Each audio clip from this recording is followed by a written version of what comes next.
Long before the towering skyscrapers and bustling streets, New York was known as New Amsterdam. In the 1600s, this area was a modest Dutch settlement nestled along the edge of the Atlantic. Its landscape was shaped by winding rivers, dense forests, and a natural harbor that would one day become world-famous. Early inhabitants included Native American tribes and European settlers, whose interactions and ambitions laid the foundation for the city's future. This period marks the beginning of New York's transformation from a quiet outpost to a vibrant metropolis. In the early days of New Amsterdam, trade between Dutch settlers and the Lenape people played a crucial role in shaping the colony's development. The Lenape provided valuable resources such as furs, corn, and other local goods, which the Dutch exchanged for European tools, textiles, and metal items. These interactions were not purely economic. They also fostered cultural exchanges, influencing language, customs, and daily life on both sides.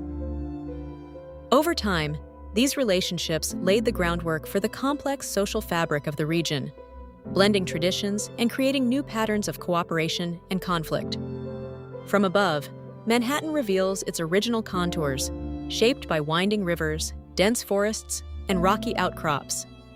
At street level, the settlement of New Amsterdam emerges as a modest colonial outpost, with a handful of wooden structures clustered along narrow, unpaved paths. The layout is simple, reflecting the settlers' adaptation to the natural environment and the limited resources available. This early community stands in stark contrast to the bustling metropolis that would one day rise in its place. In its earliest days, Wall Street was more than just a thoroughfare. It served as a defensive boundary, protecting the fledgling settlement from potential threats. Along the waterfront, the docks of the Dutch West India Company bustled with activity as ships arrived laden with goods from across the Atlantic. Fort Amsterdam stood prominently, overseeing both the harbor and the town, a symbol of security and authority. Together, these elements highlighted the city's strategic location and its growing significance as a center of commerce and trade.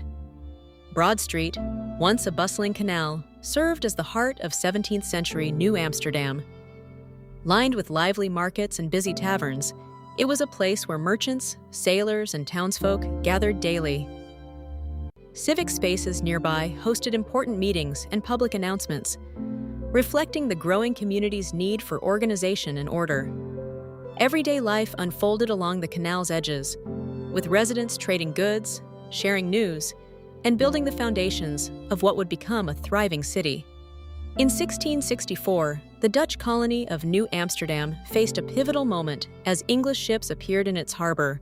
Rather than resorting to violence, the city's governor, Peter Stuyvesant, ultimately agreed to a peaceful surrender. This decision spared the inhabitants from conflict and allowed daily life to continue with minimal disruption. The English assumed control, and New Amsterdam was soon renamed New York, marking the beginning of a new chapter in the city's history. As we reflect on the quiet rhythms and foundational moments of New Amsterdam, we gain a deeper appreciation for the city's humble beginnings. These reconstructed scenes reveal how everyday life, shaped by determination and adaptation, laid the groundwork for a vibrant metropolis. The transformation from a modest settlement to a thriving city underscores the enduring impact of these early choices and interactions. By revisiting these pivotal moments, we connect with the historical significance that continues to influence New York's identity today. This AI-assisted reconstruction is based on a careful review of historical sources, including documents, images, and scholarly research. While every effort has been made to ensure accuracy, some visual elements are interpretive in nature. These interpretations aim to fill gaps where information is limited, providing a coherent and educational representation. The content is intended to enhance understanding and should not be viewed as a definitive historical record.